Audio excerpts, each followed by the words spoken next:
You are now listening to the Dual Position Podcast. The boys are back to talk all things SuperCoach all season long.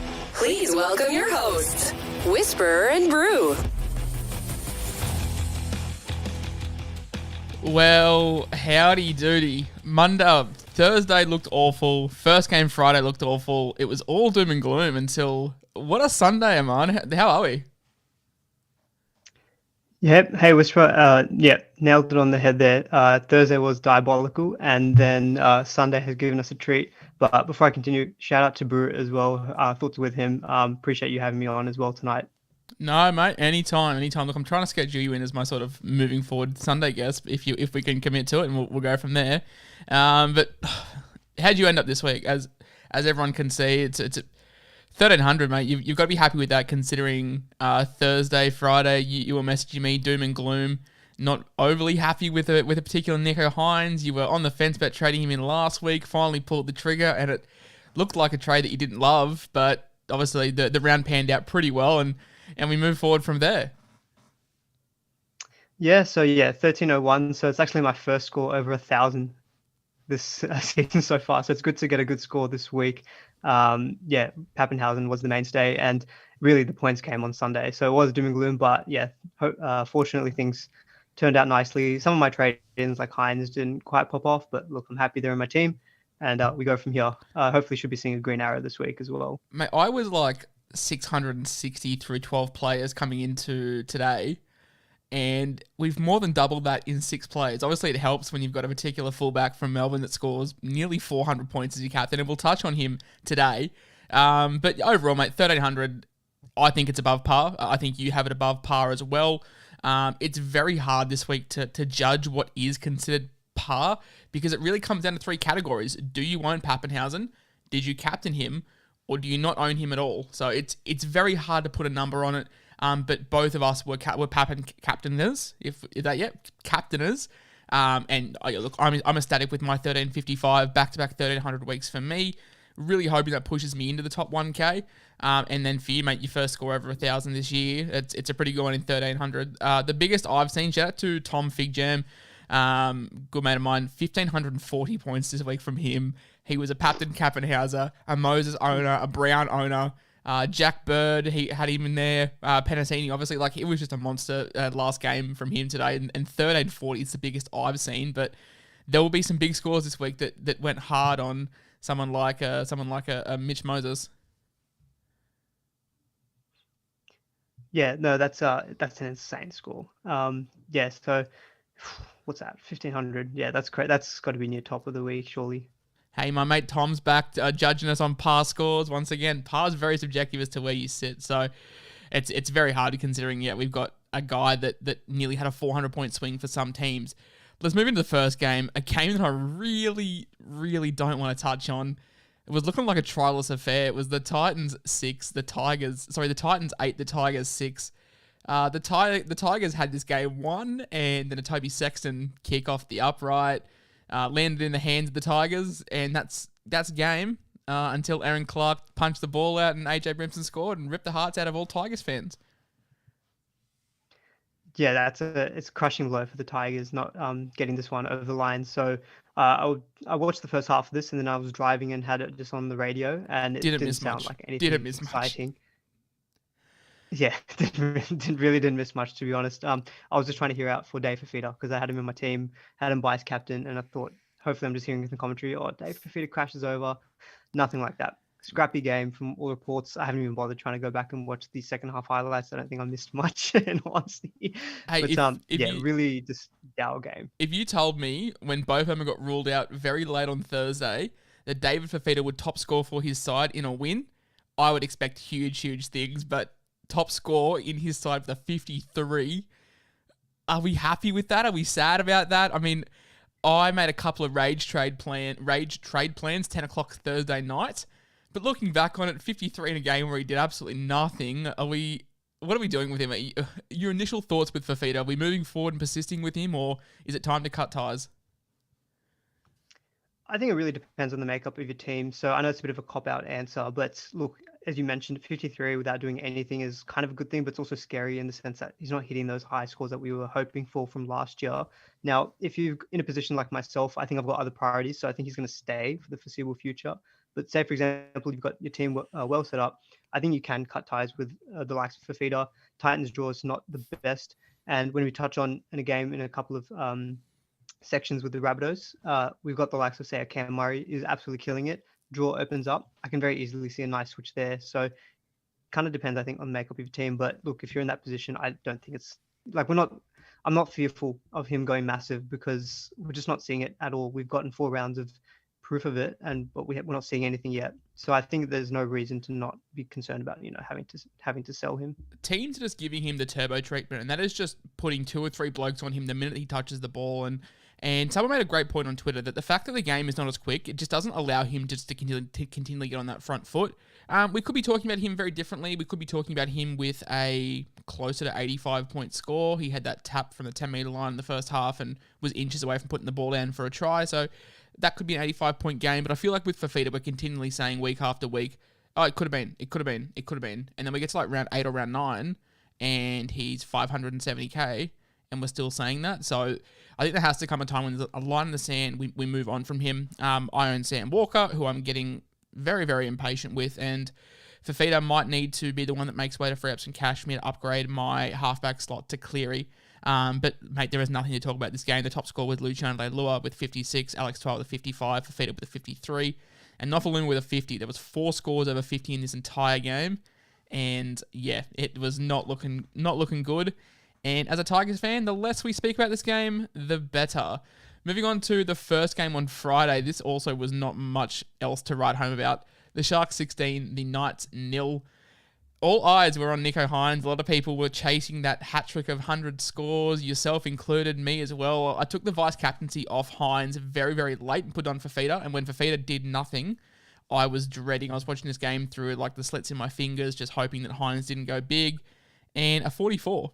So I'm not too upset because basically everyone in the top 10, 15% of teams should own Nicho Hynes, so I'm not losing anything there. Still made some cash, but yeah, not really ideal considering the 2 back-to-back 100 scores he put on. Yeah, look, so I'm a new owner of Nicho Hynes, so I missed out on his nice tons the last couple of weeks, and I did bring him in this week. Now, obviously, I've got a bit of a penchant recently, it seems, for poems. Now, last week I thought, rain, hail, or shine, doesn't matter for Nicho Hynes.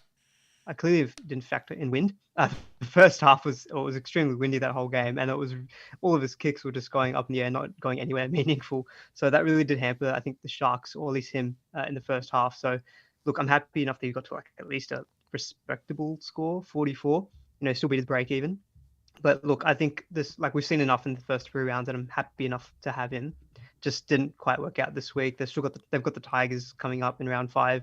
Now, even that's a little bit harder to call because the Tigers have shown just a bit of grit in defense, but the Sharks are a good outfit. So hopefully things turn around for Hines in round 5. Long-time Supercoach players, long-time listeners of any podcast will know that we all have a bit of love for Sifa Talakai.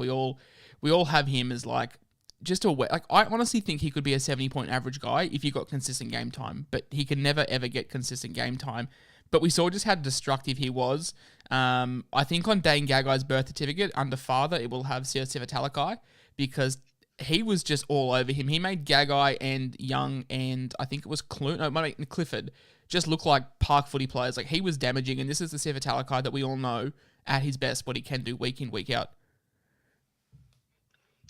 Yeah, for sure. I think it was a couple of seasons ago when he was just coming through the Sharks team. I had him parked in my center wing, and he was just there for ages from the beginning of the season. And eventually he just became a wrecking ball back end of the year. And so if you ever see him getting a run in the starting 13 and what looks like an extended period of time, you always have to be on notice because he's such a wrecking ball. Showed it in that game against the Knights. This has got a very Supercoach friendly game. Likes to offload tackle breaks, as you mentioned. Definitely playing on the edge, you can always get those attacking stats as well. So yeah, definitely someone I'm going to always keep an eye on. Very big score here. I think it will kind of also depend on the return of Wade Graham, what that kind of does. Does that mean, Talakai stays in the back line? Maybe with Wilton, potentially there's some competition there as well. But look, he plays so good that maybe there's a chance he can stay in the starting 13. Yeah, well, Connor Tracy was battling fitness all sort of preseason with an off-string groin injury, which he re-aggravated last week. So maybe the centre spot opens up because, Wilton and Graham are sort of battling for that back row spot. So you'd think the only way Talakai's getting in is in the centres. I've just realised on the YouTube stream I haven't changed the handle, so you are still known as Brew SC. So I've got to fix that for next week, but everyone knows who you are because the handle wasn't the very first screen. Ronaldo Mulatalo, Brew and I actually touched on him in the preseason. He's one of these guys that I'm probably going to own some point of the year, but you just got to work out, you got to pick your timing because he will go on runs, and 104 points for him this week, and in a side that scored 18 points is pretty impressive. It just looked like that side of the field was humming. Yeah, I kind of feel that way about a lot of the Sharks backline players, actually. I remember last year there was a point where, a lot of people were jumping on the likes of Jesse Ramian because he had really good underlying numbers. Again, you can see Ramian, Katoa, Mulatalo all did pretty good this week. You kind of have to pick and choose with them. It's really difficult to, if you pick them, I think you have to stick with them for a while because they can have, games where they blow hot and cold. But yeah, I mean, the Sharks we know are a good team overall. They do have the Storm coming up in a couple of weeks. Maybe you could wait. But look, the fact they've got those big scores could be a nice pod to consider. So yeah, definitely points of interest there, I think, in the Sharks backline. Shout out to Aiden Tolman scoring the first try in his 300th game. Also shout out to Britton Nakora, who I pumped up all preseason, got me scores of 33 and 40, and then has just gone 71-66 with no attacking stats in the last 2 weeks. That is awesome to see. Love you, Britton. Mate, I cannot wait to own Cam McInnes for about 400k in about 3 weeks' time when he finally gets the starting job back, because that's gonna be handy. If you don't own Green or something, and you want to upgrade from Randall, Cameron McInnes, when he's at discount price, when he finally gets the start back, could be very, very juicy because Craig Fitzgibbon obviously is an avid Supercoach player and he's trying to kill his price as much as possible, and then I'm sure he'll pick him up as well. Do you even need to upgrade Randall though? Sitting up. Shout out to Chris Randall with 62. Played him for the first 3 rounds, did nothing, benched him this week, and then pumps out a 60. Play the full 80. I just had a quick look at the minutes as well. I have a feeling maybe Tyson Frizzell's injury played a factor in that, potentially because of that. That just meant that, say, for example, what I don't know what they used to do with Phoenix Crossland. There could have been a bit of switch with the rotation. But he played the full 80. Even last week, what we've seen. Even last week when they had Barnett sent, they were playing with 12 men, and Randall didn't play 80 then. So that worried me, and that's the reason why I benched him this week. And then, had to play the full 80 this week, which, look, I'm probably not going to start him again next week because I want to see what happens with Phoenix Crossland or whatever. But, look, let's just touch on your fantastic trading this week of Brodie Jones, Leo Thompson, because I know that you were looking at sort of a decent backup bench forward, and then you played him this week, and with the Frizzell injury, you're like, oh, sweet, there might be some more minutes here, and he did sweet FA. He started really strong. He looked really good. I was watching the game and I thought, oh, this is fantastic. Like his PPM was looking amazing. And then he only played like 32 minutes total, which was really disappointing. Downgrading Findle Blake, who we'll touch on a little bit later, but he did decently well himself. And I thought Leo Thompson starting, looked at the numbers. Hopefully, he was going to average like a base of like 40, and that would be enough to get some good cash growth. Just front row forward is pretty plotter. So I thought take the money out of there and use that to upgrade to Hines and some of the other upgrades I did this week. But yeah, a bit disappointing. Maybe I need to stop trusting Adam O'Brien and his minutes rotation. He seems to never help me out. I thought you'd learn by now, mate. I'm also pretty disappointed in Brodie Jones. A lot of hype for him. Averaged about 50 points last year when he started. I'm hoping it's just him down to it's his first game of the season and was a little bit underdone because he only got like a 32. And he was one of my options to trade for Fafita down to free up just a bunch of cash. So I'll probably watch Brodie Jones again next week. And look, if the minutes pick up and the production picks up, we've got 2 more weeks to look at him before the price goes up. So not too bad. Hopefully, yeah, he comes good. Apart from that, the Sharks are just a very, very good side. They will be battling the top 4, I suspect. They've started the season a lot stronger than what I thought they would have with all the new combinations or whatever. Moving into the third game, the Panthers are it's just unfair how good they are. Like, they're just so clinical. Cleary comes in. They don't miss a beat. Isaac Tago, Talon May. If you went early on May last week, you're a genius. If you went early again on him this week, you reap the rewards. And yeah, look, I'm going to make it no secret. Come my Instagram posts when I do my best buys, Talon May will be number 1 because this is the week that you've got to get on him before he goes up, 85K? Oh, it'll be something ridiculous, right? And yeah, look, I'm filthy. I haven't got on him just because I had other things I wanted to do. He was in my plans for sure, but I thought I don't have to risk it. I can wait till week 3. And look, yeah, if you jumped on already, you've reaped the benefits. They do play the Dogs, I want to say, this coming week. They play a good opponent, I think. So yeah, Taylor May is 100% going to be the most purchased player this week. And look, even if he only gets like 2-3 more weeks in the Panthers side, he's going to make bulk cash. And for whatever reason, people have talked about maybe Toto comes back in on the right wing. Taylor May stays on the left, maybe May goes to the right side. Either way, I don't see any downside. I think you just have to go with Taylor May. He's close to a must-buy this week if you don't own him. And he won't be an AE nightmare either. With like Toto's injury at the end of last year, with the injury that started this year, and seeing how good May has been, I wouldn't expect Ivan Cleary to play Brian Toto much through Origin. So you could potentially just hold him on your bench. It's only a 250k investment, despite his price tag might be 380k or whatever, but when you bring him in, like, you're just expecting a good score, so he could be a fine hold over Origin despite the decent price. He top scored with a 97 to back up with his 100-point performance last week. Shout out to William and Kickout owners who held strong through the tiring times last week. He bounced back with an 82. That left edge just looks really, really good, as like we know it's one of the best spots in the game.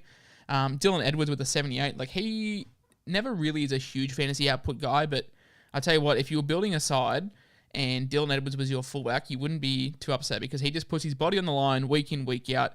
Always a bloke that will average over 220 minutes a game, just do whatever he has to do for the team. And yeah, like, obviously he's outshined by the guys like Pappenhausen, Teddy, Turbo, Latrell. Like, there's just better fullbacks for New South Wales, but Dylan Edwards is like, he just does a 7 to 8 out of 10 every week, and he's just gotten a lot better over the years.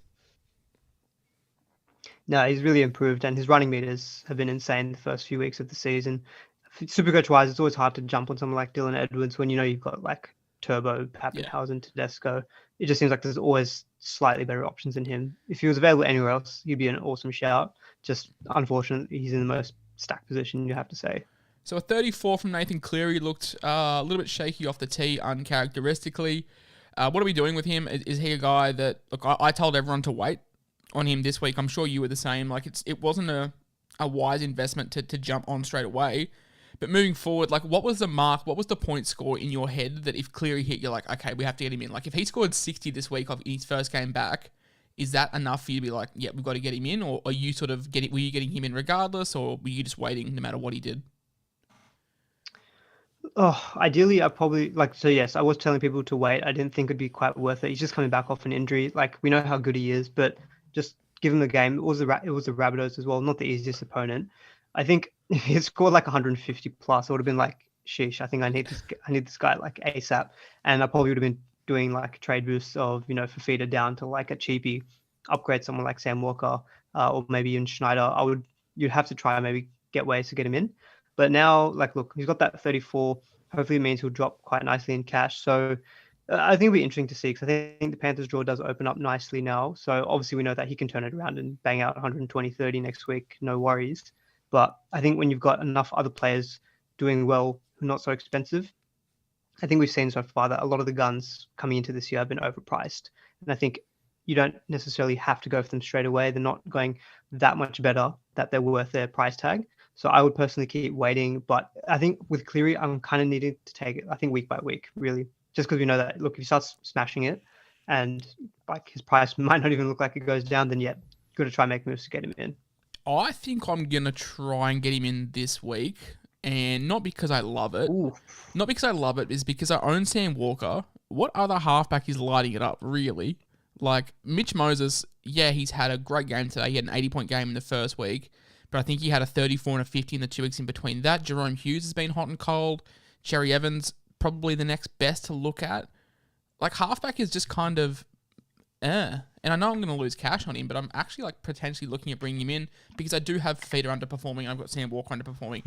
So there's a downgrade there. And I've also got like 180k in the bank. So we could do that. And then we've got to remember that Nathan Cleary's 34. It's only in his rolling average for like one cycle because that will drop out straight away. So yeah, we will look at that. Obviously, Teamless Tuesday, half my side might not get named, and then we'll have to reassess. But like initial thoughts at 8:38 on a Sunday night is that, yeah, we might be looking at making some plays to get him in, not because I love his performances, just because there is not a whole lot else to do. And the reason why I didn't bring in Brad Schneider last week is because of that exact reason. I had plans on getting Cleary in kind of ASAP and didn't want to keep making changes in the halves. But for the Panthers, we've touched on sort of their top guys. Isaac Tago, yet again, he ain't a cash cow, man. He's looking like a season-long keeper. Yeah, for sure. I think the way that the Panthers, how good they are as an overall team, plus just down their left edge, he's got good base. He's getting the attacking stats. So it's like I'm not looking at him as someone that I will eventually want to cash in at peak price. He's staying in there for now. He's not showing anything to warrant a sell at all. And shout out to Jose Yo. I brought him in for Angus Crichton a few weeks ago, 55 there. So he's been pretty solid the past couple of weeks. Nothing spectacular, but at his price, look, I'll happily take 55. Without any kind of major attacking stats. Yeah, I didn't jump on Isaiah Yo, and I was telling everyone to sort of wait on him because I wanted to see how he went with Cleary back inside, and you expect that combination just to get better. So a 55 from him is, yeah, very, very sustainable. For the Rabbitohs, Cam Murray, as you said, probably the ideal replacement for David Fafita, 76 points. They're both going to play Origin, so it's not like you're tossing up one or the other. Alex Johnson with a 74, back to his annoying Supercoach output if you don't own because he just falls over and gets points. Campbell Graham, a guy that I am looking at heavily with the South draw opening up. He 72, I think he had another great score a couple of weeks ago as well. Damien Cook has strung together two pretty good back-to-back performances with a 69 from him. Nice. Tom Burgess with a 66. Latrell with a 68. Another one I'm actually looking at picking up over the next couple of weeks, maybe for a Teddy, because it's very hard to drop Pap at the moment. But South draw, like Brew and I touched on this for quite a while, mate. If you look at South draw from like round 5 to like round 22, I think they play one top 4 side, one or two top 4 sides in that 16-week period, 14-week period. So South's assets are ones that I want to jump on. Cody Walker as well. He had a 55, but Lockie Ilias with a 55, he's no doubt like his best game, not only from a Supercoach standpoint, but just an NRL standpoint. He looked better. Owners are very lucky he didn't go to the bin for, I think it was a professional foul. So a 55, if you started him, was ideal, but unless you were forced to, based off his track record this year, I'd find it hard to see many sides that started him willingly. I know some may have with all the outs, like Billy Smith and Bo Firma and whatever, the news that Tal Moan was getting put to the bench. I can see why people may have started him then, but I doubt many willingly started him. But if you did, 55 is his best score, and well done to you. Yeah, look, it's good to get a decent score from Ilias. Hopefully that's good for his cash rises in the future. He looks like a bit of a slow burn. I saw someone in the chats actually asked, do I trade Ilias or Schneider? It's a bit of a tough call because Schneider probably looks maybe the better cash riser just because he's goal kicking as well. But the South draw is opening up a lot. Yeah. And so, yeah, that's a tough one. I'm not quite sure. I think it really depends on your target. Say, for example, if you're doing Ilias to Munster or somehow you're doing Schneider to Cleary, I would say do the Cleary one. It's just a better upgrade. So it's really 50-50. I don't think that's an easy decision because now that the draw does open up, we saw good signs from him in the actual game. you wonder whether or not he can keep pumping out 45 to 55s a week. And, that'd be good for his cash growth. Yeah, 100%. He's got that flexible dual as well, which is always handy. As a Jai Arrow owner, mate, I am getting sort of increasingly worried. He had a chance to play big minutes this week. He didn't really. Lost minutes last week to Liam Knight. Score, 46 is not awful, and you'll tread along, not going to lose cash, but we want to see those minutes creep back up to the 70-odd he was playing in round one. He is just one to monitor. It's going to round out Friday. We move into Saturday's games. The Warriors 20 against the Broncos 6. Mate, as a Selwyn Cobbo and Tony Staggs truther, where are you sitting right now? Sell. Just as simple as that. Get rid of him. Can't stand him anymore. Can't believe I've got both of them in my team, and also hellbent on taking them out this week, and somehow found a way to not take them out this week, just thinking it's a good matchup. I've got other things I can do. Just write it out for another week. Yeah, just frustrating as someone like Cobbo can be held just because he's so cheap, but someone like Staggs, I think there's enough options. If you've got the duels to flip, just get rid of it. We're not seeing enough, I think, out of the Broncos attack. They don't look fully in sync. They're still a bit disjointed. They've got the Roosters and then the Panthers in the next two. Bin them. They're definitely, but they're both going for me this week. I can see the pain. 95% chance of going this week. I can see the pain and hear the pain in your eyes and in your voice. It's awful. Look, as someone that didn't start with Cobbo or Staggs, I was like terrified watching them. We always talk about the eye test, and the problem is Staggs passes it. Like, Staggs passes the eye test because of how good he looks with the ball in hand, but he just doesn't get enough touches. And yeah, I had him as a sell last week. Definitely a sell this week. That draw does not get great. And yeah, Cobbo is probably still a tad raw for any kind of huge outputs. Payne Haas, however, is becoming quite the thorn in my side because he is very good at the football, believe it or not. Yeah, look, I'm happy enough that I started with Payne Haas myself. He's doing what I thought he would do, play big minutes. He played 72 this week, so a big bump up there. And now what looks like an MCL injury to Pat Carrigan. Potentially could be further suspensions for Tom Flegler. You'd think that Haas is going to continue playing big minutes. So if you can swing to someone like Payne Haas, I feel like the next few weeks he will do well. Tough opposition coming up. You just expect him to just be making 40 tackles a week, trying to make a bunch of runs, trying to get the Broncos out of their own end. So yeah, look, Haas is always going to be a good buy. He's just never probably going to be the biggest priority because he's never going to give you those 100+ scores to make his price go insanely high. But I think if you can ever get to him, look, he'll be the standout front row forward come end of year. So I kind of see him as one of those guys that maybe early season you don't have to jump on just because of that price growth that I mentioned, but eventually you want to just lock him in. So yeah, look, if you can get to Haas, say for example Fafita, if you're wanting to sell Fafita and you've got duels, Fafita to Haas move could be a good play. You took the next sentence right out of my mouth, mate. The reason why I'm not 100% sold on Cleary is because I do have that flexible duel in Jai Arrow that I can sell Fafita, shift Arrow down, and then pick up Haas. So that might be the more sensible play from me rather than the riskier one because I think I'll be in a good position. I would be surprised if I see red arrows this week, so could be pushing close to that top 1K. And at this stage of the season, you don't want to go too risky, and you kind of just want to solidify your spot at the top. And maybe that is the play for me moving forward. We'll have a look. As we said, mate, Tony Staggs 38 points, Selwyn Cobbo 22 points. Yeah, that's less said than better. About -10 in errors as well, Cobbo. Yeah, not ideal. He's still very, very raw. For the Warriors, though, Jesse Arthur and Reece Walsh, 87, 86 to respectively. Jas Tavanga with a 76. And AFB got a bit of a boost to 59. So getting back to what we were hoping he was. The first 2 weeks, he had 45, 55s. That included line breaks. But from my memory, this game was basically all just in workload from AFB. So as an owner, hopefully you're getting back to what we can. And if we see another decent output from him, then I could look to jump on after he sort of stalled a little bit, didn't make a whole lot of cash. Yeah, look, I did sell for Neil Blake this round, and look, he probably wasn't the biggest weak link in my team. I've got Staggs and Cobbo who are probably sitting as the biggest weak links, but and even the break even wasn't that high. I just saw the opportunity where I can downgrade. He wasn't posting massive scores, and I could use those funds to upgrade elsewhere in my team. Look, 59 all in base is a good sign. I think his minutes were pretty decent as well this week. I want to say I'll have a quick look for it here. He played 58 minutes, so pretty good minutes. So a big PPM minutes, of about yeah. 1 is solid. No offloads though, which I think is the major concern. You always see Finn Blake as this offloading, tackle breaking prop. Hasn't got any offloads in this game, nor any tackle breaks. So it kind of does just cap the upside. So you might just be seeing him as like a kind of 55-point player a game at this moment. And I think at that price, when you can get someone like Josh King, even Max King, who give you like 10, 15 points less, but so much more money to play with, that's kind of the main reason why I eventually did sell him. But look, if you got him, I think, and you've got, you can work with the rest of your team, it's fine to hold. Just not quite seeing the upside that I think we've seen in the past. I swear to God, Nathan Brown has just told all the Warriors players, like, if you offload, you're getting dropped. Like, I feel like none of them are just trying to get any second phase footy, which is what the Warriors thrive on. So hopefully that does improve. Sean Johnson, his first game back, 45. Ewan Aiken, 49. Josh Curran, 49.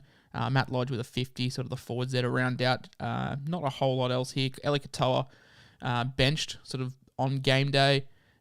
Move him on. Time to sell Eli Katoa. The experiment did not work. SJ getting injured after round 1 really killed his stocks. Had a great score with SJ and then he got benched. So, yeah, move on from Eli Katoa. That is my advice. The Seagulls, 25. Weird number to be on. Raiders, 6. Tommy Turbo, would he have 100 points before updates? And as a non-owner, very, very happy to see him downgraded to a measly 87 points. We say measly because obviously the heights that he hit last year, but dry track in Mudgee. If you still own Turbo, it's the best you've seen from him. Yeah, look, I think if you still own Turbo, you're probably committed to holding him, haven't you? You've already copped that one big price drop. He's going to have another price drop. The draw is still good for the Sea Eagles on paper, kind of akin to what we saw last year in that they had a really, really bad start to the season when they didn't have Tom. Then they had this one like golden point victory, I want to say, over the Warriors. And from then on, they kicked their season off pretty well. Kind of seeing a similar thing happen this year. I think it was last week they had that golden point win, a decent win against the Raiders. So now maybe if you're still holding, say, the likes of a Cherry Evans, if you started with him, a Tom, I would maybe hold because they could potentially go on a nice little run. But again, also depends on the status of Turbo. Apparently he was seen in a knee brace post-game.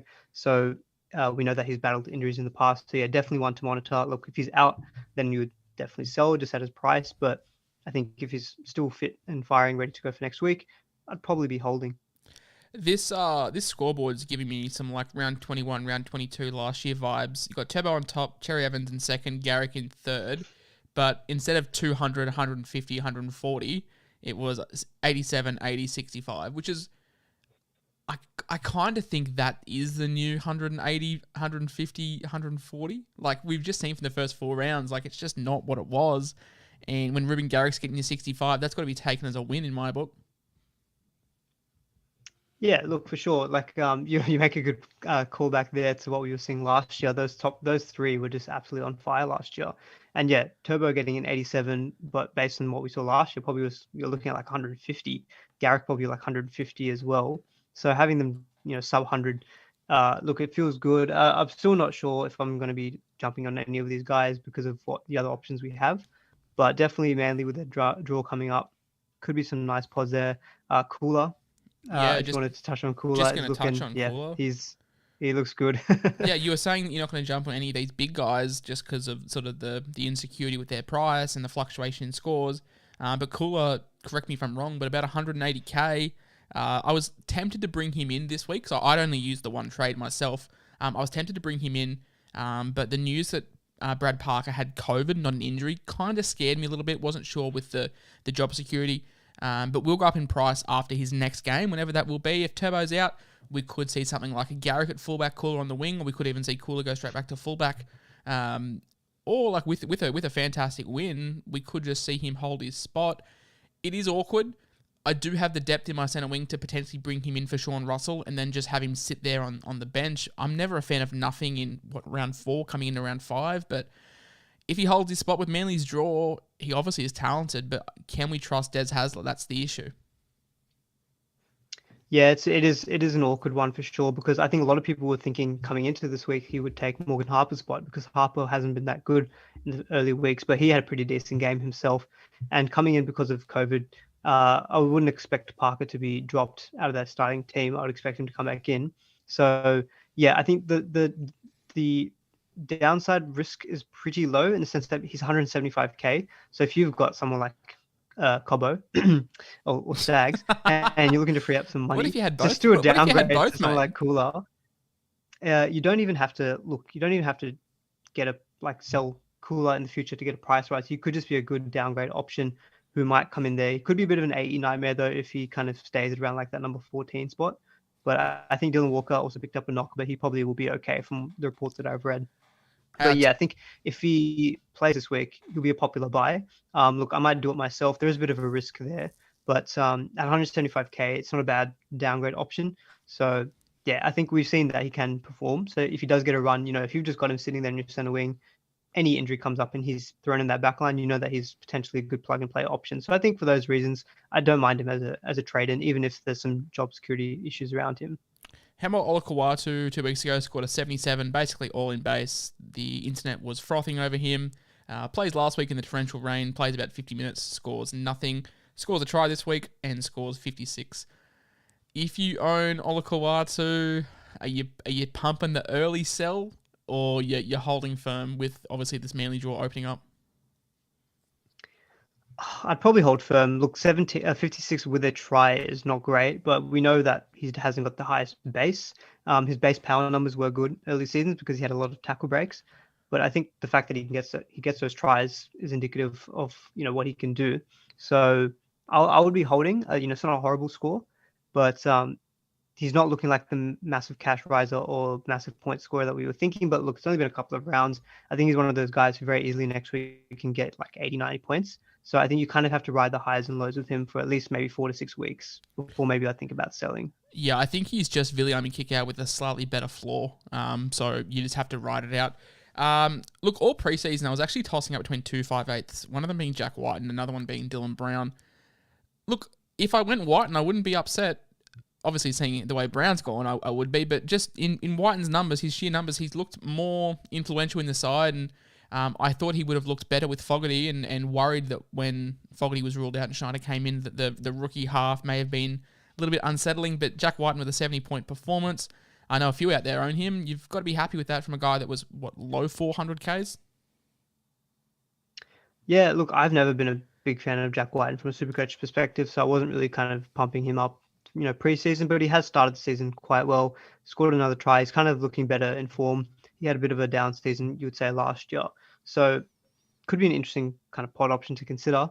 It's just, it's not for me because, I'm a Dylan Brown owner and I've still got a decent cashy, hopefully, in Ilias. And then eventually I'm going to want the likes of, say, Cody Walker, Cam Munster. I just don't see Whiten unless he has a massive score that could be a bit of a stepping stone to one of those other guns. I always see him as someone I'm always going to actively look to sell. So for that reason, look, the score is good, 70, but I think there are better options, even though he has done well to begin the year. Brad Schneider with a 38, not awful for a 180k guy with a minus 70 break even. 38 points with, I don't think he had an involvement and only 1 goal. That's pretty decent if you own. And Tom Starling, the buy of the sort of the week, 33 points. Not great, but didn't really get a whole lot going. Let's just not talk about Tom Starling because he was not good for me. Next game, we had the Cowboys 4-28, the Roosters. Billy Smith being a late scratching and seeing Kevin Nguama score a lot of points made me upset.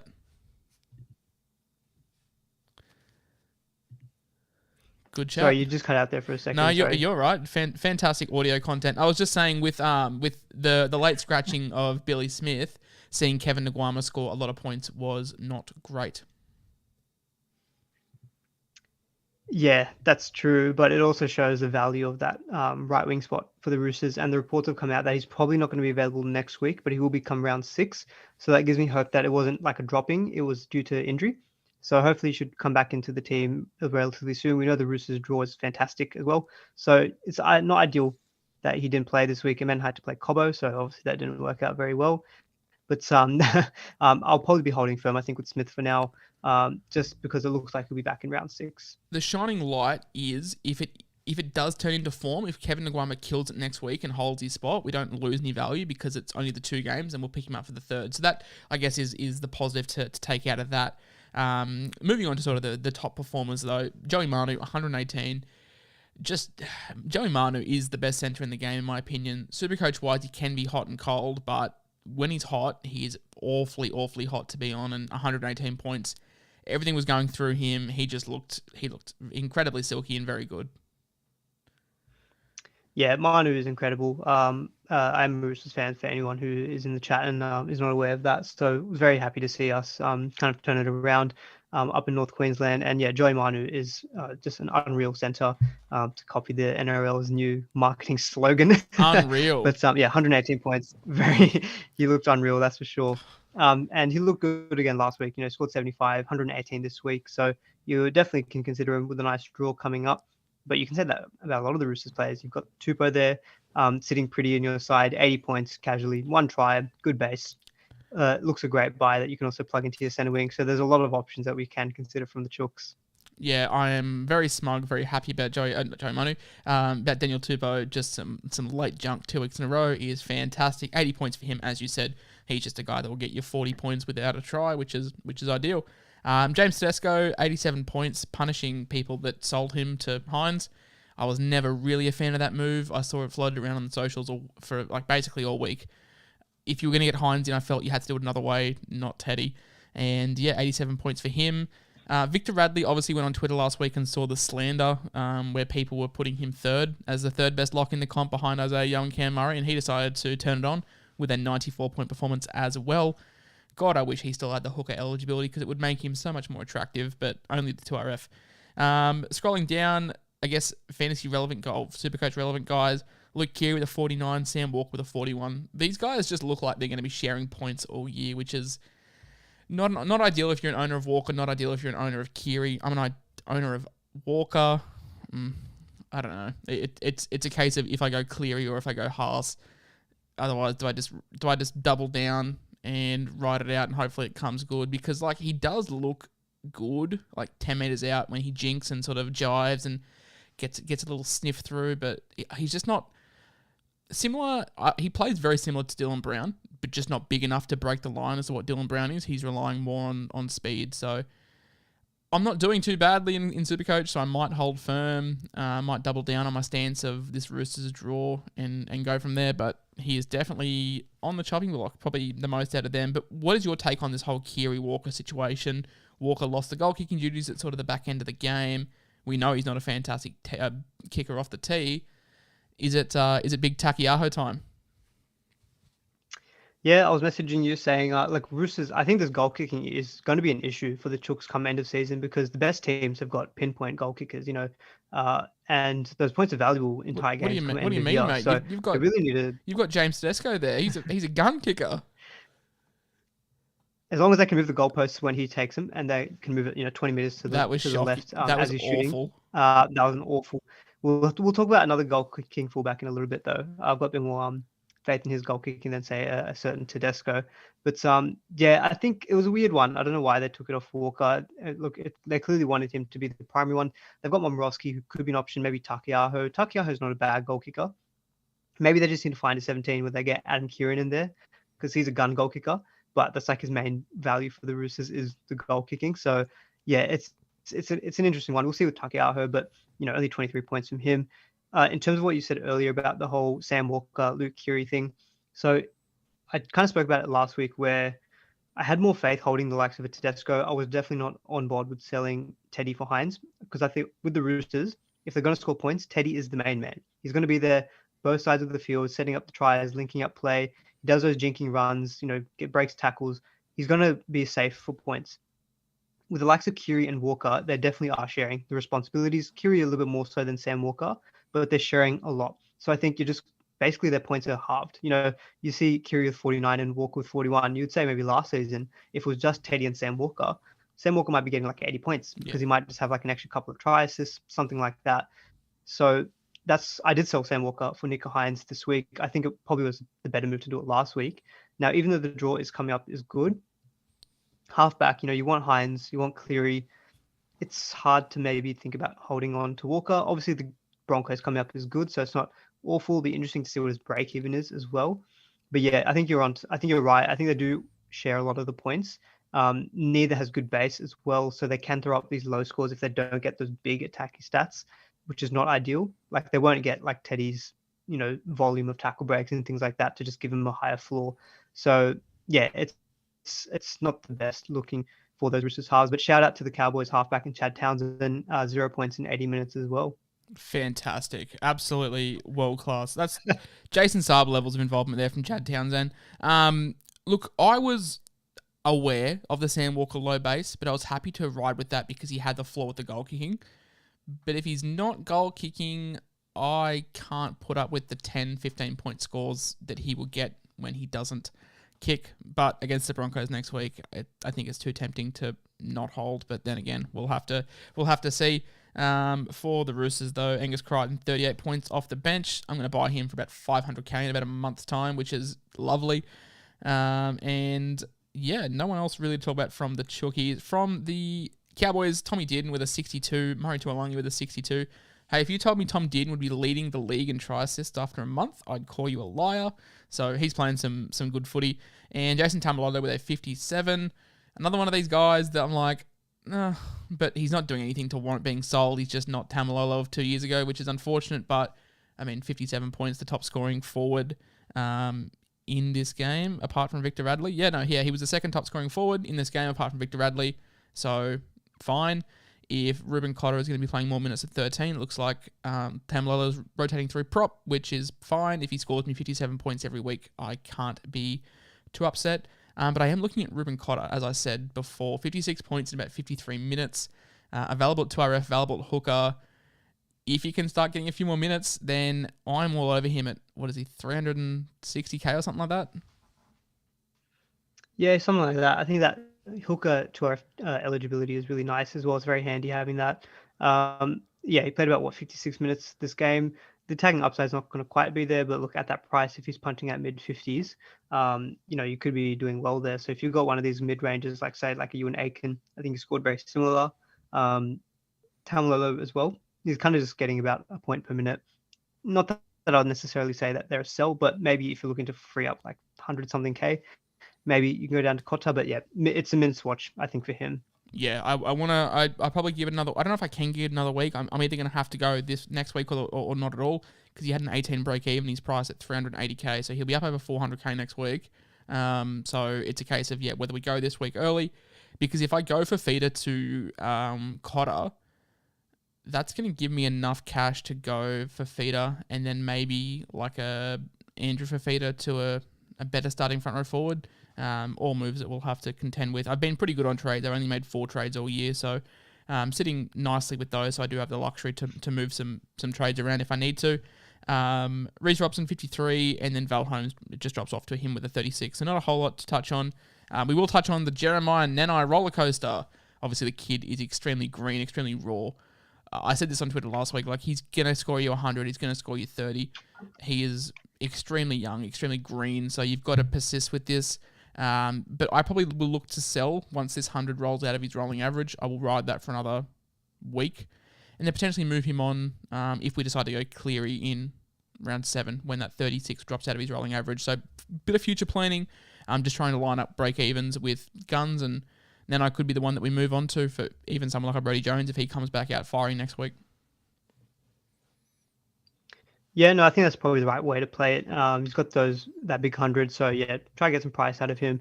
Maybe even potentially even downgrade to someone like a Cotter if you wanted. Although depending on the week, so the timing might not quite be there. But yeah, Brody Jones could be a candidate via deals. If you went from Nanai to Taylor May, for example, there's things that you can do. I think at that 2RF position to downgrade him. Otherwise, look, he's fine to hold as well. But if you're looking at him purely for cash gen, then yeah, you kind of have to wait for that 100 to roll out, and then from there cash in. Yeah, I think it's definitely dependent on what he scores next week, because he had a -6 break even this week and scored 30, so I'd expect his break even next week maybe about 35, and then if he scores a 45 or 50, you would expect the break even the week after to be huge, and that's probably when I would cash out at say 450k, which would be a nice little 110k profit, which is handy, and then we'll move him on for someone a little bit better. Also breaking news, the NRL Integrity Unit is investigating some footage between Payne Haas and Albert Kelly. Some people are saying it's old footage, but the less we will speculate that on, the better. I'm sure you guys have all seen the footage getting around. Moving into Sunday, mate. This Sunday, this is going to go down in all-time infamy because this saved my week. Melbourne Storm 44-0 Bulldogs. Ryan Pappenhausen pre-updates with 189 points, and as you can see, he has the orange tag on my screen, has the orange tag on your screen too, Aman. Nope.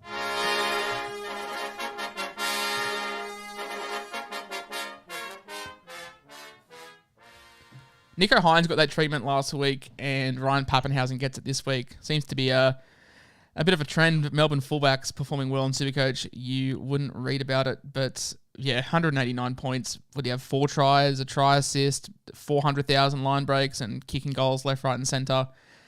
Oh, what a week to get the captaincy on him. Yeah, absolutely saved my week. So if any of you are new to me on my channel, well, it's a trend that's lasted a week so far. I have dabbled with poems and rhymes with some of our favorite Supercoach options. I thought Ryan Pappenhausen as my captain, 189 points. I thought he deserved one as well. So if you'll let me have the floor, Whisperer, this is a tribute to Mr. Ryan Pappenhausen. I was looking forward to Sunday night.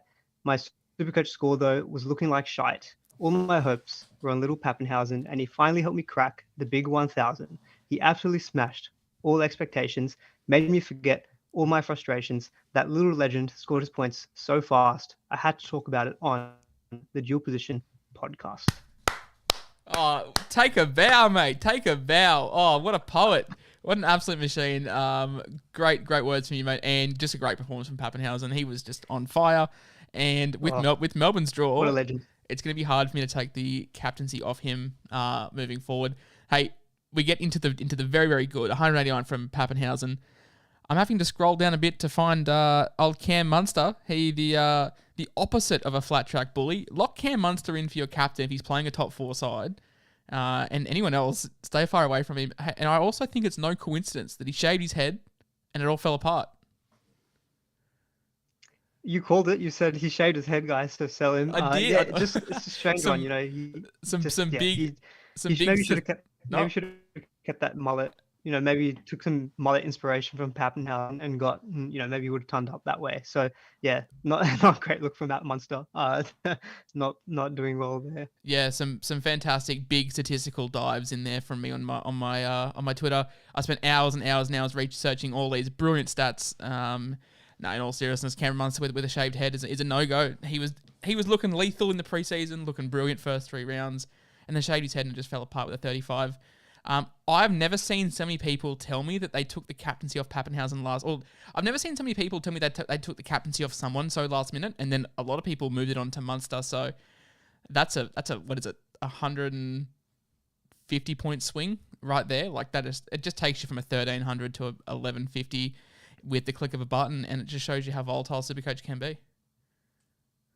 That is brutal. I saw quite a lot of that on my Twitter as well. People saying they switched last minute from Munster to Pappenhausen. Like I did suggest Munster as a captain, but in my opinion, it was always Pappenhausen. Just like even if he's not involved in say some like tries and things, with that goal kicking, it just adds like 20 points to his score. Even if the Storm absolutely blow out an opposition. And look, he's looking back to what we saw at the beginning of last season, which is really nice to see after he had such a horror run with those HIAs. I really like the combination that he's forming with Xavier Coates, number 2 on the Storm scorers there. It seems like they've got this play where he does that kind of cutout ball to Coates on the wing. Coates has got that speed that he can break down the wing. Pappenhausen will cut back in on his left-hand side. Coates will throw back, and they just kind of get that easy try. I really like that combination. So I wasn't very high on Coates, but I'm starting to turn my tune on that. He's looking really good as well. But yeah, the swing is brutal though, between Munster and Pappenhausen. But yeah, look, I'm a very happy captain, Pappenhausen, and owner. Look, if you don't own, or if you didn't captain, these kind of things will come every once in a while. Every few weeks where you'll get the rub of the green. It's just like we've all been there. We've all had bad captaincies. We've had good ones. So wouldn't be too hard on it. I see a few people saying that they're going to quit Supercoach and things like that. Look, don't do that, because next week you could be captaining the guy who gets 150, 160, and you're laughing. So look, very happy that we got the rub of the green this week. But yeah, if you're down about it, don't worry too much about it. It's a game. We all enjoy it. We all make fun of each other. But look, overall, I have to give a hand to Pappenhausen, and hopefully that poem showed my tribute to the great man. The chat is blowing up. Is that Kendrick Lamar? This Shakespeare? Bro spitting some bars. Ryman Pappenhausen with 1,000. How did I not see that coming, mate? That was spectacular. As for Xavier Coates, though, the amount of rubbish, I put him in preseason and somehow managed to beat him aside round one. I'm going to look right down the barrel of the camera right now. Xavier Coates and all Melbourne Storm fans, I sincerely apologise for slandering the great man's name. I played him for an 85, fantastic. Kenny Bromwich with an 82. He just has these games where he'll just score well. And then don't expect him to score like 20 points next week. He does this. Harry Grant, 71. Is that a good game or is that just a game for Harry Grant?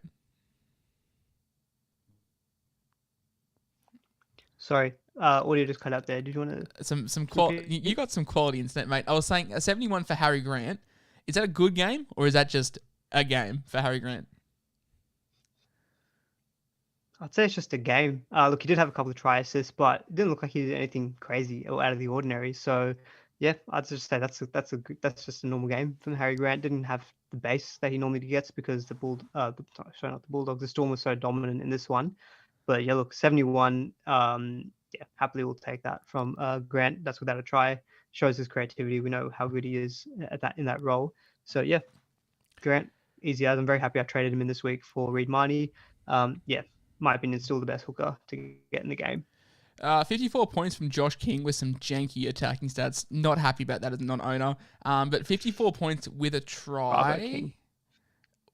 Not panic if you own, obviously. But if you don't own, I wouldn't be rushing out to buy him.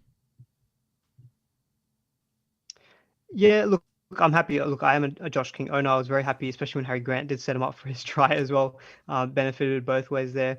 The minutes were a lot down this week, actually, 49 minutes when he's been playing 60 plus. So it is a bit of a slight pause for concern. It could be the return of Brandon Smith that did impact in terms of the minutes there. So it does give me some pause for thought about, whether you still think Josh King's a buy. I think this week he was still a buy just because he had such a low break even. Now that we've seen the minutes go down with Brandon Smith returning, gives me some concern as to whether he can keep that up. And, 49 points, take away the try. What are we looking at there? That's about 30 something points. So not great in 49 minutes. Yeah. So it looks like that might be potentially end of the road with King, but I think he's shown good faith by Bellamy, so still fine to hold for now. But I'm not sure if he's screaming an outright buy at the moment. All right, call me crazy, but we anti-pod Haas again, and TPJ played 80 minutes, scored 64 points in a side that scored 0 against the Storm. That is impressive. He's available at dual. Front row forward 5'8", that'd be handy. Front row forward 2RF. Can we get around TPJ, or is this just one of the streaky games that he goes on? No, we can definitely get around TPJ. I think he just showed us what he can do in terms of a SuperCoach. You can play big minutes, and I see his stats there. He's got 14 points in ineffective offloads. So apparently the game didn't think any of his offloads were effective. But 19 tackles, 14 points in offloads, a few runs in there. Just kind of, it's the offloads really is what you get from TPJ, the tackle breaking ability as well. I like the fact that he is available at front row forward. I think he was in one of my early preseason teams as well. I think we just need to see a little bit more, see if he can keep up the big minutes, keep his act together in terms of not going to the judiciary and things like that as well. So I wouldn't be jumping on him, but look, he's always an option. Just need to kind of hope that he can clean up the act and doesn't get into any naughty stuff on the field and into the in suspended territory. Yeah, he should be about 550-ish K next week, which is tempting enough to jump on. The draw for the next 6 weeks or so is brutal, but he doesn't play. Touch wood, he won't play Origin. That duel is handy, but yeah, it's the offloads. I tell this story a lot, but there was a game for the Broncos last year where I think he scored 89 points and he had 26 points in like actual base, and the rest of it was just like offloads. He had like 60 points in offloads, so that's what you're getting with Pengai if he's playing 80 minutes on the edge. I might have to have a sneaky look at him. Max King, 37 points. Bit of a worrying tweet from Gus Gould earlier in the week about him not potentially being 100% fit, or the Bulldogs wouldn't play him if he wasn't 100% fit. He is my front row forward number 2, so this is a problem in my side that I'm going to have to address. For all the fantastic high floor players I've got, my front row forward is weak. I think we combined it for 100 points between 3 players, so not ideal. Forwards I've just gone very light in, like a hooker and front row forward I've gone very light in, so that's something I'm going to have to address for that as well. Apart from that, no really relevant Bulldogs that I want to touch on. I am looking at Matt Burton as like an Uber pod round 10 when the Bulldogs draw opens up, and he should be at like a really good price because the Bulldogs draw does get better come round 10. But apart from that, man, I'm not really looking at any other Bulldogs players, and yeah, they got spanked 44-0 in Amy Park, and Ryan Pappenhausen was the man. The Eels 48, the Dragons 14, tried to one-up them, didn't quite get there. Mitch Moses, 146 points. Shout out to the bloke in the chat that said he traded out Moses for Hines this week. Unlucky. But yeah, he was just on fire. Like, he was just good from like the first minute to the last minute. He had the ball on a string off the tee in general field. Like, he was in everything. Bryce Cartwright flicked him the ball for like one of the best tries I've seen this year. He was the man. Yeah, look, very, very impressive win by the Eels in this one. They looked super good as well. I think their completion rate was like insanely high. It was above 90%. Just completely dominant over the Dragons there. And yeah, shout out to Sean trading out Moses for Hines. Look, on paper, that was a good move. That is just really unlucky how well Moses did this week. You wouldn't have predicted 146 from Moses though. But look, Dillbags, 124 points. Sorry, hang on. Well.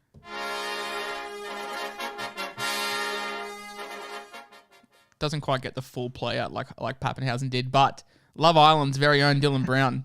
You and I are both owners. How good? Now, Dylan Brown is finally repaying the faith. I started with him last year, and he had 2 attacking stats all season. I held him for too long, and he gave me too little. But look, he's been delivering so far this season. I've got another poem for Dylan Brown, if you will let me, because I feel especially close with Dylan Brown because I've taken the punt on him again this season, and he's finally coming up trumps. So I thought, look, it's 124 points. It's not like we can't give all the shine to Pappenhausen, right? So if you guys are enjoying the poem, well, look, there'll be another one for Dylan Brown. So shout out. This one is for Dylan Brown. Last season, he was just making me frown, but he's been turning up so far in 2022. He's all about that base, but he's getting attacking stats too. Keep it up, legend, and you'll stay in my team. The number 6 from Para, he's been a dream.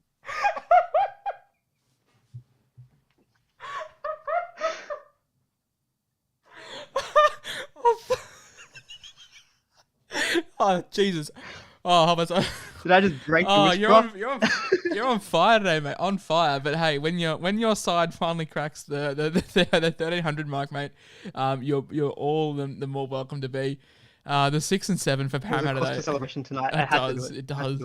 The 6 and 7 for Para, like, just unreal for them, like, combining for what, nearly 300 points. Like, it's just ridiculous. Wanga Blake on that left wing, it just goes to show you, put me there and I'll average 70 points a game. I was actually looking at him as a bit of a pod play last week, but did jump on with the news that this was like when Asako was like rumored to be signed there last week, and then he like obviously went to the Titans. I was actually looking at bringing Blake in, but yeah, Nathan Brown bagged the try from 85. IPAP, he's another one that I'm looking at, but probably a little bit pricey. Like, it'd be between IPAP. If I wasn't going half, it'd be between IPAP and TPJ, but like that price is just a tad too much, but he does have the attacking upside. Like, it's just with the Eels draw, like he could crash over for a double and score 130 points. No, definitely. Look, IPAP is always an option. He is very expensive, and playing on the right side, it's not as good as playing on the left as he was last year, because we know the Parrot, they love to go down their left-hand side. So that's kind of the only knock on him, I think. Look, 72 is great. No attacking stats in there. We know he can go big. But I think at the price, I think the priorities are probably to spend that money in like going for your halves, going for your grants and things like that. So I don't think he's quite up to that must-have level at the moment. He's definitely going to be a consideration. I think someone in the chat mentioned earlier about around Origin, he won't play. So yeah, definitely a good pickup then. You'd expect him to be playing decent minutes around that time as well. But yeah, look, always a good option. Wanga Blake as well. I know you were keen on him. Just shows the value of that left wing spot for the Eels, right? That spot is just gold. Anyone who plays there is going to get attacking stats. They love to target that side. So yeah, he's a good option. Nathan Brown, I think, scored a try in this game, didn't he? He did, yeah. Wasn't in base, unfortunately. Saying, Yeah, I heard Bossy on the coverage saying that he has scored about like 1 try a season for the last like 6 seasons. So I wouldn't be expecting a touchdown of Brown anytime soon. But look, To be yeah, fair though, sorry, to be not going on a tangent from iPad, but yeah. to be fair to Brown, it was a try without a line break, so that takes him down to what 68 points. Which that's good for Nathan Brown. So that's handy to monitor. But on IPAP though, like he had to break even this week of 60, so he's gonna be closer to what 690k next week. And if I can get like 10 points less in TPJ for what 140k cheaper, then I'd much rather do that, or then just spend the money and go Haas. But the duel is enticing. Like Haas doesn't have that duel. He will play Origin. IPAP does have the duel, won't play Origin. So you can understand it does have the attacking upside as well. But the presence of Matto kind of worries me a little bit, but definitely one to monitor. For the Eels, also Will Penasini with a 66. My Twitter curse continues. We posted, can he do something, please? Because he's been useless. And then 5 minutes later, obviously busts through and gets a try assist, which is handy. Shout out to Reid Marnie, who I've held all year, has done nothing and gets a 60-point affair after I sell him. Awesome. Gutho with a 60 as well, rounds out sort of the top scorers for them. Junior Paulo has been a massive flop. I know he was cheap, but like there was hope for a bounce back year, and it just hasn't materialized. Makahisi Makatoa is taking some minutes. RCG is just sort of doing what RCG does, and yeah, like it's just not happened for Paulo. Only 38 minutes tonight, so just really being like Campbell Gillard played 44, but looked much more impactful in those 44 minutes compared to Paulo's 38. I think they've just got such a stacked forward pack that they can afford to give the likes of Paulo not as big minutes and just have him more as an impact player. And without him offloading it's just not an option. So look, I wouldn't be considering any of Paulo or Campbell Gillard. A question for you though, like if you were trading out say for feeder and you had to go IPAP or Murray, who would you go out of those two? That's hard. That's tough because on the surface you say Murray, yeah, but no Origin, duel. That's the thing. Like that's the thing that gets me. And I don't know, Parramatta just look different this year. I know they do this every year. They start hot, whatever, but like they just look good. But yeah, I don't know. Maybe IPAP. That sounds silly to say, but I think just for the fact that he is dual and doesn't play Origin. But Cam Murray will never play middle, which is a worry, and IPAP probably will. So I don't know. But then again, does IPAP play middle with the emergence of Makahisi Makatoa? Like, has that filled that middle role? So maybe we do take a close look at IPAP. Right now, I'm probably leaning towards TPJ just because he is 150k cheaper or whatever, but you've got more stability in IPAP. For the Dragons, Ben Hunt with an 80, Tarek Sims with a 68, Jack Bird with a 58, and Zach Lomax with some nice force dropout junk very late in the game to bump him up to a 54. He's someone I'm seriously looking at. But the problem is the Dragons draw never really gets good. I've said this last week as well. It's like 2 good games, 2 bad games, 2 good games, 1 bad game, a good game, 2 bad games. It's just it never really gets consistent for them. But he has shown that he can score against sort of better sides, which is handy. Yeah, it's only from about round 10 where they have a nice consistent run of good games because it's very up and down. As you mentioned, they've got Rabbitohs, Knights, then it's the Roosters, Tigers, Storm. And then after that, from round 10, it's like Titans, Warriors, Bulldogs, Cowboys, etc. So that's probably a good time to get him maybe closer to that State of Origin period as well. But especially, they're looking a little bit inconsistent. They dropped Terrell Sloan. Amon was on the bench, I think. Was he not dropped altogether? So there is still a bit of indecisiveness around their squad overall. So Lomax, I'm always keen on because he's a very solid option for Supercoach with the goal kicking. But yeah, overall, I wouldn't be investing too many Dragons players, though, that's for sure. Yeah, no, Lomax would be the only one. Normally, mate, we do full credit to the boys, sin bin send-offs and whatever, but we've gone for an hour and 10 minutes tonight, so I reckon we might scrap that and we might do a double dose next week if we can get you on. But that's going to sort of take us up with all the games this week. Just a roundup, you scored 1,301, I scored 1,355. Both of us did pretty good. That's going to, I guess, round out us for the audio platform. As always, myself and my guests, we stay back sort of 10 minutes after the live stream, or after the audio has cut out, and we'll answer some questions on YouTube. As always, make sure you head over to the YouTube if you do want to get involved in that. We are live at about 8:15 on Sunday and 7 o'clock on Tuesdays. Still trying to get a consistent Tuesday guest. Aman is not reliable on Tuesdays because he has a big boy job and works big boy hours. But I do have someone in mind, someone that you guys have been asking for. So if we can get him on, that'd be fantastic. Mate, where can everyone find you listening to the podcast? Yep, so I'm also on YouTube at Aman Talks NRL SuperCoach, on Twitter at Aman Talks NRL SC. Those are my two main platforms. All right. As I said, that's going to round up the round 4 recap for Supercoach in the podcast platform. Aman and I will be hanging around for you YouTube guys to answer some questions for the next 10 minutes, 15 minutes. But as always, I've been the SC Whisperer, joined by Aman on this wonderful Sunday night. Hopefully you did good this week. Hopefully Captain Pappenhausen. And we'll be back on Tuesday, go over our trade thoughts and whatever. But Aman, I very much appreciate you jumping on this week, mate. No worries. No, thank you. Good to be on, and good to be on when I have a good week as well. Definitely. All right, guys. Thank you very much for tuning in. Bye. All right. We're just with the YouTube crowd now, man. Just with the devoted live stream viewers. You got the chat up next to you as well, don't you? Yep, I've got the chat up. Lovely. Let's answer some questions. What do we reckon about 1,161 with Hines as captain? So what we could have, if we captained Pap, that would have taken us another 150 points.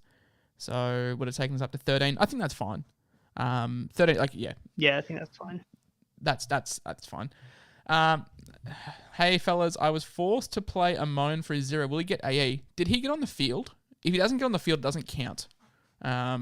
I can't remember if he actually did get on though. Let me check the minutes, because that's the rule. If you don't come on, it doesn't clarify. And when I did the roundup for the scores, his score wasn't on there, so I'm assuming he did not take the field. He played 14 minutes, so he probably will play out. Grim. Hang on, let me find round 8. Game 8. Where was he? Telltale Moan.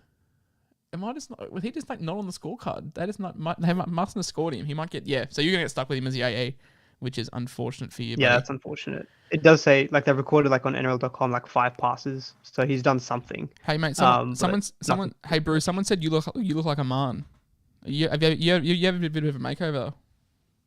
They reckon you look like Aman. Oh, there you go. Hey, I saw someone in the chat. I saw someone in the chat post. They're selling. What was it? They're selling Hines for Pappenhausen. If that's not the most overreactionary move I've ever seen, then I don't know what is. No, don't do that. Don't be selling Hines for Pappenhausen. It's just been 1 week. Hines has shown us in the first 3 weeks how good he is as well. Get both. Don't be selling Hines for Pappenhausen. And then we also said don't sell Teddy. So you just got to have them all, mate. You just got to have everyone. Just get Hines in a halfback if you can. Run Teddy and Paps. Just get Hines, get Cleary, get Alex Johnston, get Ruben Garrick, just get Turbo. Players. This game's easy, right? I was choosing between Munster and who's this? Munster and Pap, and then went Munster. Oh, brutal. That's rough, man. That is just the swings of Supercoach. Had Moses Dillon Brown, Pappy captain, got 1470. Far out. Done. The biggest I've seen is 1540, but anything over 1400 is massive. That's just a huge score. What are our thoughts on Hughes to Moses? What is it? I don't. What did Hughes even score? 65? I think he was fine. 61 he scored. It's no 146. It's not. But Hughes definitely captain Pappenhausen this week. Oh, yeah, for sure. He would have got there. I'm a He would have slid over too. I'm a big Jerome Hughes fan. Okay, yeah. Sorry, Scott. I saw your comment because I've got the chat on the side here. I don't really address the chat when we're doing the live streams because it doesn't make sense for the audio listeners. But I saw your comment before. You said McInnes is an option to buy in a few weeks, but I can't see him starting in the next over the next 2 props. And Dale, you would expect Dale to move to prop with Toby, and who's the other side? Hamlin Ueli. You'd expect him to come off the bench and probably Fafita, drops out or something like that. But I don't know. McInnes will start 13. There's not a chance in the world that he stays off. He comes off the bench for the season. Yep. No, that sounds. I just wanted to get your thoughts. I don't see a world where it's not Finucane, Rudolph up front with McInnes at 13. Yeah. No, eventually I think McInnes will become the starting lock and he'll play big minutes. And at that time, he'll be a great option to plug in to our second forward, fourth to RF. Nakora must be driving you wild. Yeah. Tell me about it. It's just so annoying. But it did enable us to get in Hines, so I can't be too upset. And I captained Hines last week, so that's fine. Should we be worried about Munster? Is it worth jumping to Dylan Brown? It wasn't a week ago that Munster scored 130. Like, I feel like this is such a rate. I call this podcast Rage Trade Sundays because we all do this, but like that is a rage trade, I feel. Yeah, I don't think. Look, Dylan Brown's been killing it, but look, if you've got Munster, you stick solid with Munster. Is there a world where Teddy to Latrell makes sense? Yes, because I'm actually considering that in maybe 2 or 3 weeks, to be honest. Yeah, I think Latrell is definitely always in consideration, just given how good the draw is. But it's just that fullback position again. I feel like you can maybe tap into the Rabbitohs with the likes of Cody Walker, Cam Murray. Because I think if you look at it, I think Teddy is the best Roosters player to go for. But one of them has to be sold. The best Rabbitohs player. Because then again, what do you think? I'm a Queensland fan, so I really don't care. But what do you think the New South Wales side looks like? Because I have it as Turbo Trell centres, Teddy fullback, Hines at 14, and then maybe Pap at 18th man, and that rules them all out for Supercoach. There's like your 5 top options gone for Supercoach, and like one of them has to be sold. Like you've got to play at least a fullback over Origin, so it's not ideal. Yeah, then you're probably looking. I think your assessment of those spots is correct, and I think even Pappenhausen could be even 14th by the look of it. I think Hines and Pappenhausen are in the squad, and that would rule them out. And it just kills your super. Like one of them has to be sold, and the question is like, who do we go to? I know Brew went to Matt Duffy last year. Brew went to Matt Duffy over Origin last year. Gutho, yes.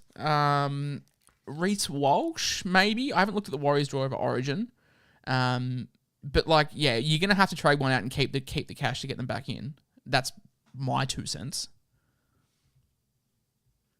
Yeah, just looking around that Origin period. So Eels don't play round 13, which doesn't help, but they do have the Raiders and the Dogs. So they do have a couple of decent games around that period. So potentially could be Alex Johnston consideration for a Gutho. Maybe.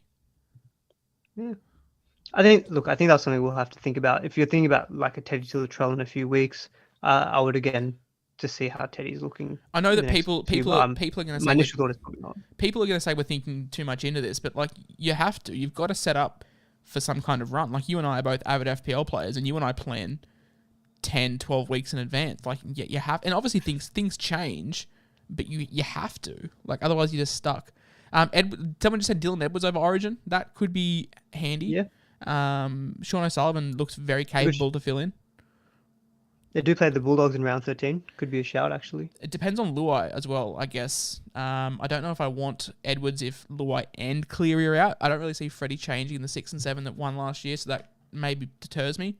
But yeah. What are some other questions? This is my only second year of playing. When you start taking Origin into consideration for buy rounds, do you still aim for about 1,000 points? Last year was not a good indication for me because I was playing catch up from sort of round 6. I don't know. Normally about 13 players a month, 13, 14 players is sort of what I aim for over Origin.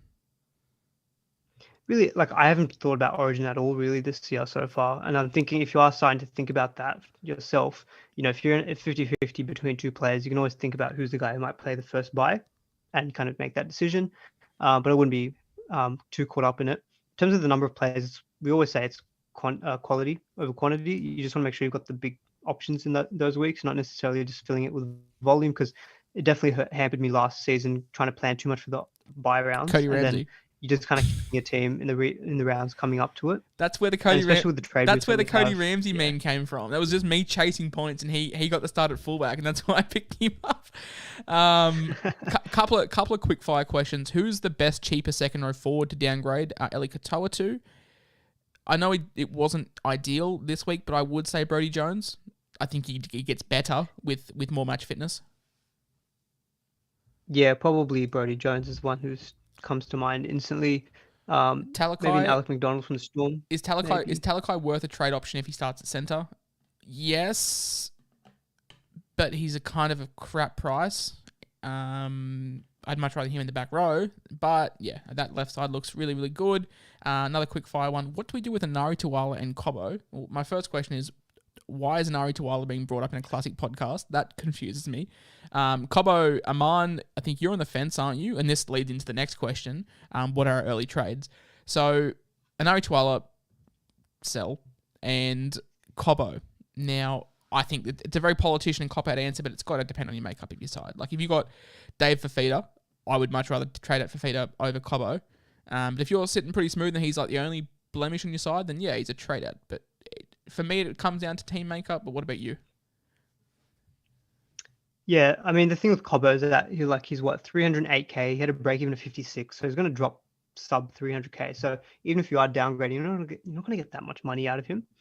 But I think he's a sell if he's constantly a play in your 17, 100% be selling because you can't really have or trust his scores.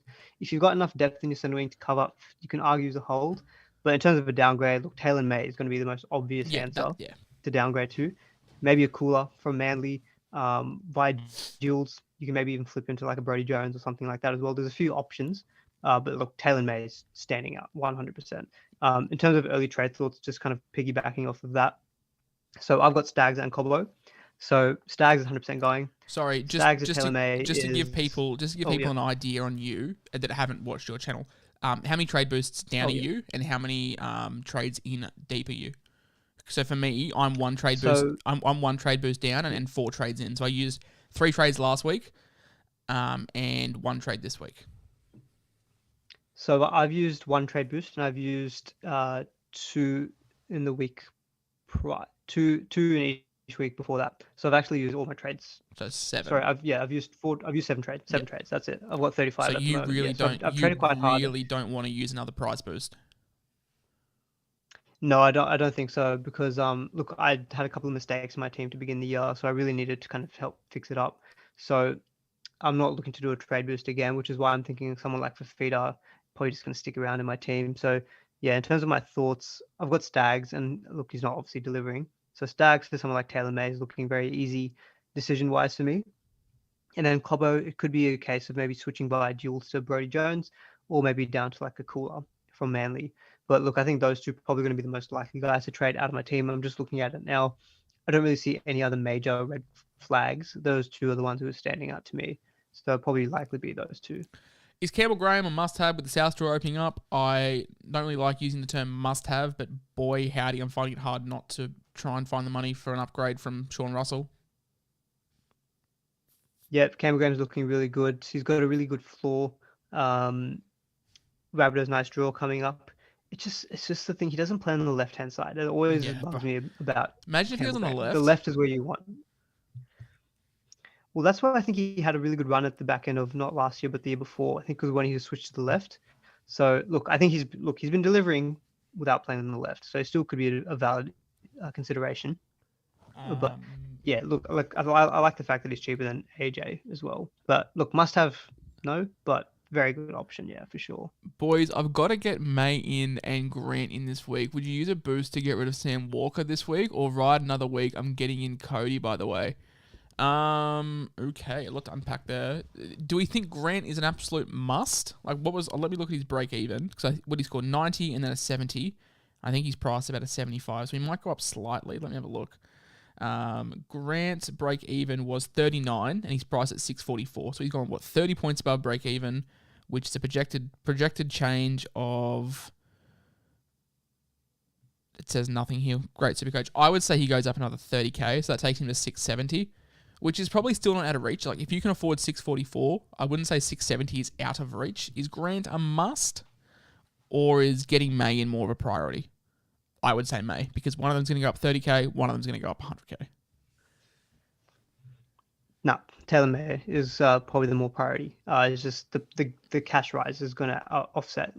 And look, he can still score points as well. It's not like he's just a cash cow. He's a play in your 17 as well. So if you don't have him, Taylor May this week over Grant. Would we sell Billy Smith this week if he isn't named in the Roosters team? I'll give you a hot tip. He won't be named in the Roosters team, and I would be holding because then I want to look to see what happens round 6. If Kevin Naguama is named round 6, I'm moving on. I'm just going to do a straight swap. But yeah, I wouldn't be selling just yet. It depends on your depth. If you're relying on like a Moan, then maybe. If you've got Sean Russell there, you could probably downgrade him to someone. But yeah. two cheap hookers. I can't read this. My eyes are shot. Hang on. Or can you read that to me? The two cheap hookers one from Michael. Yeah, so saying two cheapy hookers is better. Same also with the front row forward.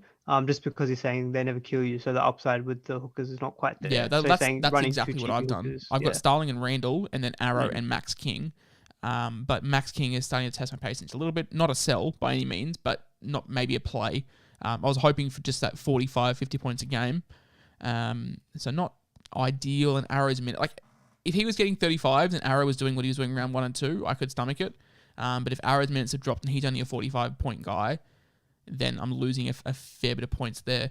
Talakai or Cotter, I would probably say Talakai for the cash grab. And would we keep Keary if we owned?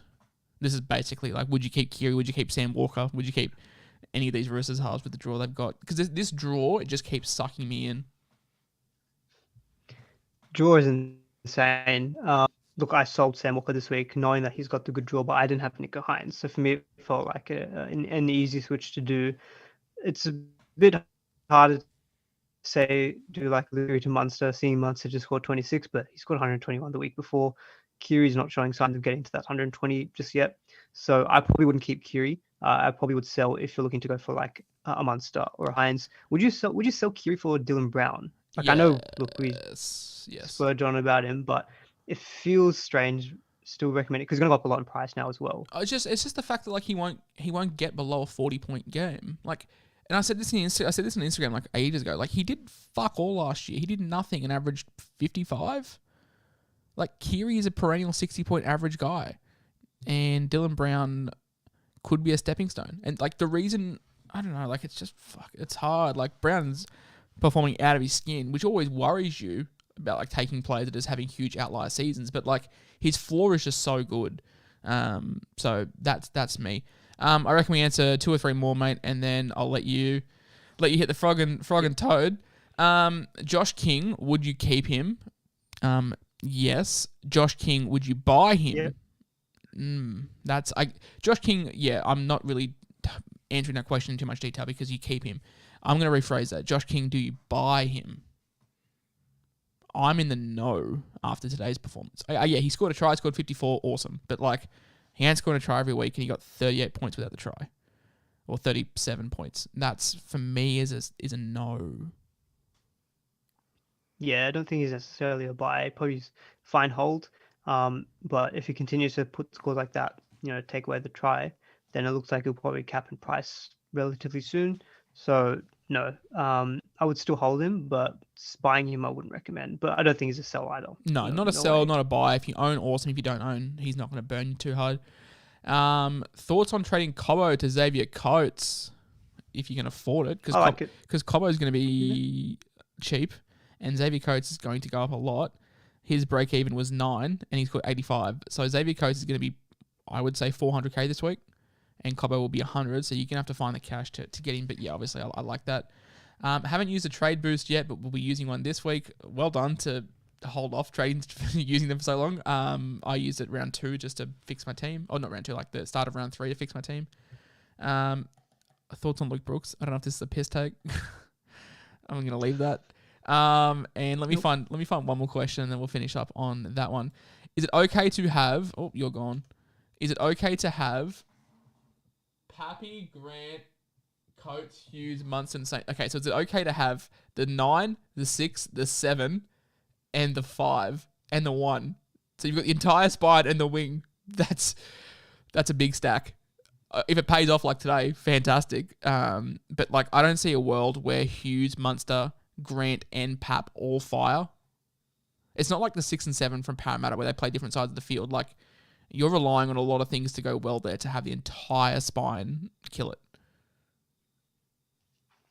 But then I'd maybe lose one of them. One of Hughes and Munster I'd lose. Then again, they scored 44 points today, and it was only Munster that didn't fire. Like, Hughes got over 60, Grant got over 70, Pappenhausen nearly fucking broke the internet. Coates got 85. But then again, like, if Munster improves his output, does that take away from the other guys? Like, that's the thing. Yeah. I feel like there's one too many. Yeah. I started the season with 5 Roosters. I think I had Crichton, Sam Walker, Billy Smith, Daniel Tupou, and Tedesco. So I had 5 Roosters, but they play on the wings and stuff rather than the spine. But yeah. Can you do Stags to Manu? Yes. Stags to Campbell Graham? Yes. And that's going to be kind of it. I reckon that's going to wrap it up. I didn't actually tell you about you staying on for 10 minutes after, so I stitched it up here a little bit. But yeah, I'm assuming this will be re-uploaded on your channel tomorrow. But for anyone that wants to watch what you do, you don't really do podcasts. You do like fantastic 20, 30-minute breakdowns. We had you on a couple of weeks ago, but for any new viewers, obviously, yeah, where can we find you? I will actually post a link to your channel while you're giving yourself a plug right now. Yep. So on YouTube, at Aman Talks NRL SuperCoach, and on Twitter, at Aman Talks NRL SC. Yeah, kind of 30 to 40-minute videos. Sometimes they stretch out to as well, just covering the major topics of the podcast, but a bit more of a visual format. But no, appreciate you having me on. All good about answering questions. That's fine, but I probably should sleep soon. I'm supposed to wake up at 5 a.m. No, all good. So I just posted the link to your channel in the chat, so hopefully everyone goes and checks it out. It does some fantastic things. See you guys on Teamless Tuesday. I have an idea as to who we want to get, but it's a case whether they want to say yes. I'd love to have Aman on, but yeah, Tuesdays just aren't a fantastic day for him. But fingers crossed, mate. We'll see you back here on Sunday, hopefully next week. Yep, hopefully. Hopefully with a better score than 1,300, I reckon. We're on the up, mate. This is it. Ooh. If not a better score, hopefully a better poem. No, mate, I think you've set the bar very, very high with the poem, so it's going to be hard to come back from that. The chat exploded, so that was some good content. Hey, guys, all right, thank you very much. No formal outro because normally it's just you and I talking at the end. Bro, I appreciate you jumping on. I very much appreciate that. No, all good, mate. Good to see you doing well this season as well. And yeah, thanks again for having me on. Hey, couldn't do much worse than last year. Let's keep it up. But then again, I was ranked like 1,000th after round 4 last year, so I don't want to jinx it. All right, guys, that's gonna wrap it up. Bye. Yeah. Thank you, my man. That was good.